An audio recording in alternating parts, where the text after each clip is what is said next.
Cielos, un forastero vino a la ciudad. ¿Qué hubo, pues?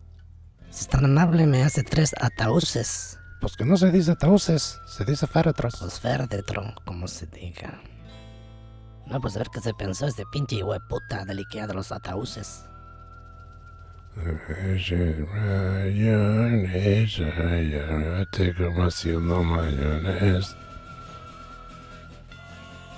Vaya, vaya. Vean a quién tenemos acá. Sea usted bienvenido a la ciudad, estimado votante. Porque nos va a votar, ¿verdad? Pues fíjate que yo mayormente vine para darles piso, para ponerles de chupar gladiolo. Cáspita. Pues fíjense que les voy a meter plomo hasta por el orto diodenal.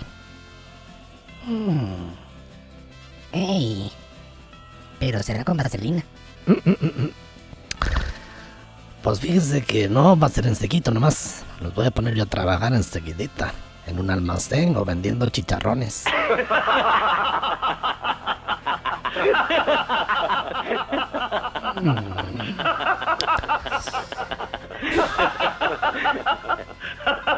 ¿Acaso les pareció chistoso? Pues que se enojó el careverga. Óigame bien, malparidos. Para las pendejadas que me hacen en el Congreso, mejor se me iban a culiar semáforos. Cielos, echaré mano de mi asesor. Cielos, una moción de censura. Pues todavía me va a dar un decretito ley. Ahí está nomás.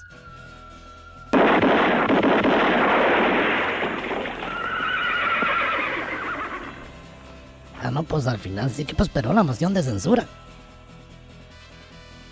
Muy bien, amigo.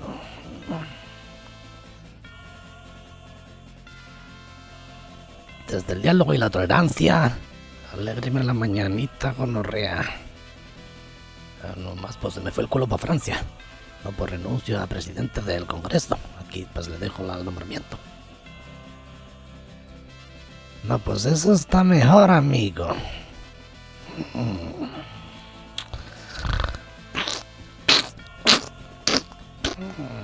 No, pues al final se nos odió la chimba.